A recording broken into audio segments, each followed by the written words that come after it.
कि बहुजन समाज पार्टी के प्रदेश अध्यक्ष विश्वनाथ पाल ने कहा कि सपा द्वारा कांशीराम जयंती मनाने की घोषणा सिर्फ दिखावा है। उन्होंने सवाल उठाते हुए कहा कि जब सपा सरकार में थी तो महापुरुषों के नाम पर रखे गए जिलों का नाम क्यों बदला गया। वहीं चंद्रशेखर आजाद रावण को लेकर उन्होंने कहा कि मिल्कीपुर उपचुनाव में उनकी पार्टी का प्रत्याशी 5000 वोट भी नहीं पा सका था। विश्वनाथ पाल ने दावा किया कि बीएसपी का कोर वोटर पार्टी के साथ ही और पार्टी सोशल इंजीनियरिंग के आधार पर आगे भी चुनावी रणनीति बनाएगी।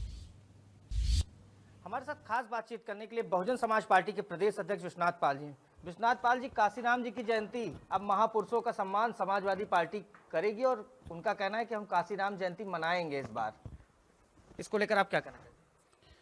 अगर उनके अंदर माननीय अखिलेश यादव जी के अंदर जरा भी मानवर कांशीराम साहब के प्रति अगर लगाव होता तो जो मान्या बहन जी ने बहुजन समाज पार्टी की सरकार में अलीगढ़ से अलग एक जिला बनाने का काम किया था, जिसका नाम रखा था मानवर कांशीराम साहब नगर, उसको बदलकर कासगंज अखिलेश यादव नहीं करते। और जो मान्य बहन जी के नाम माननीय कांशीराम साहब के नाम से तमाम विद्यालय बने थे, तमाम पार्क बने थे, उनको नाम बदलने का काम ये नहीं करते। और यहाँ तक कि समाजवादी पार्टी ने मान्यवर कांशीराम साहब की जयंती पर जो छुट्टी घोषित हुई थी, उस छुट्टी को भी निरस्त करके मान्यवर कांशीराम साहब का अपमान करने का काम समाजवादी पार्टी ने किया था। अच्छा, एक सवाल, सबसे बड़ा सवाल ये उठता है कि लगातार अब बहुजन समाज पार्टी ब्राह्मणों को टिकट देने की बात कर रही है। हालांकि 2007 में आप लोगों ने काफी संख्या में टिकट दिया, तो क्या लगता है आप लोग सोशल इंजीनियरिंग के पिच पर जाकर इस बार बैटिंग करेंगे? आपकी पिच क्या होगी? बहुजन समाज पार्टी का नारा ही यही था कि जिसकी जितनी संख्या भारी उसकी उतनी हिस्सेदारी। ये शुरुआत से ही नारा था, तो आज नई बात तो है नहीं। बहुजन समाज पार्टी मानवर कांशीराम साहब मान्या बहन जी ने जब नारा दिया कि जिसकी इतनी संख्या भारी उसकी उतनी हिस्सेदारी, उसी आधार पर जिनको पहले से राजनीतिक भागीदारी मिलती थी उनको भी भागीदारी देने का काम किया, और जिनको कभी नहीं मिली थी उनको भी राजनीतिक भागीदारी अगर किसी ने देने का काम किया तो बहुजन समाज पार्टी मानवर साहब मान्या बहन जी ने देने का काम किया। अच्छा, नगीना सांसद चंद्रशेखर की बात की जाती है, उन्हें कहा जाता है कि जो आपका कोर वोटर था जाटो, वो उनके साथ चला गया है। ये तमाम राजनीतिक विश्लेषक ऐसे दावे करते हैं, इस दावे में आपको कितनी सच्चाई लगती है? खास करके पश्चिम की हम बात कर ले तो ये दावे कोई नहीं करता, आप लोग करते हो। नहीं, दावे हम नहीं करते, ये आंकड़े बता रहे हैं। वो आंकड़े बता रहा। अभी आपको मिल्कीपुर का उपचुनाव नहीं दिखाई पड़ा? मिल्कीपुर उपचुनाव हुआ था कि नहीं हुआ था? वहां बीएसपी लड़ी थी? नहीं लड़ी।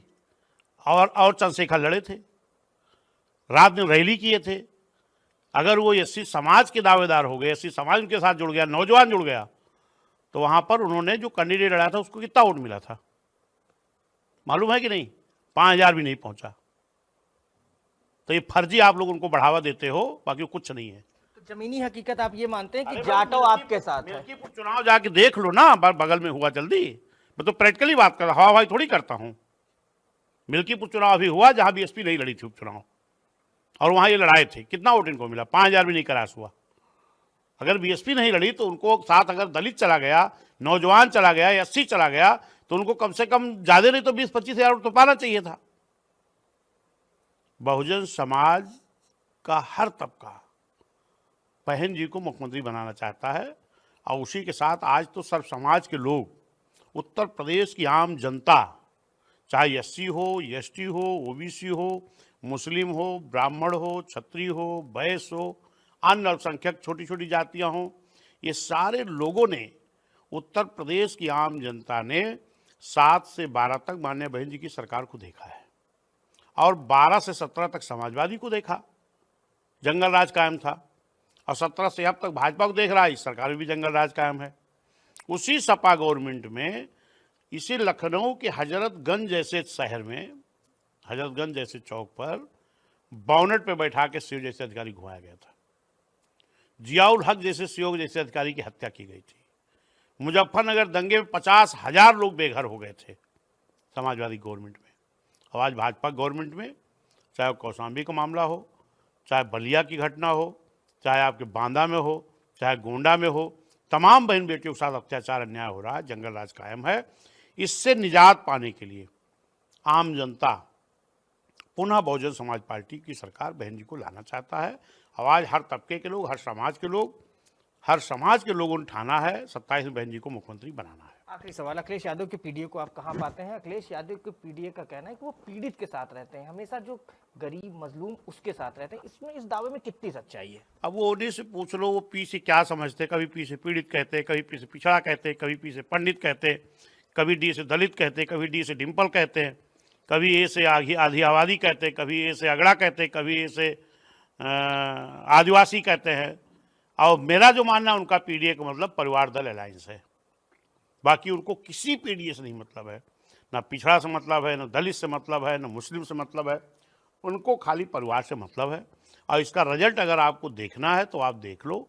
आज यादव बेचारा जो पूरा भर भर के झोरा वोट देता है, वो भी आज अपने आप को ठगा महसूस करता है, क्योंकि उन्होंने अभी जब लोकसभा का चुनाव हुआ तो सिंगल यादव को चुनाव नहीं लड़ाया।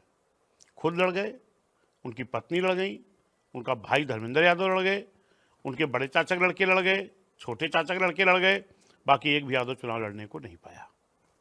तो कौन सा पीडीए है? ना कोई यादव सांसद है, ना कोई पाल सांसद है, कोई चौहान सांसद, ना कोई प्रजापति सांसद, ना कोई चौरसिया सांसद। पीडीए है। पीडीए का मतलब परिवार दल अलायंस, क्योंकि उनके चाचा का अलग दल बना था, आपको मालूम होगा।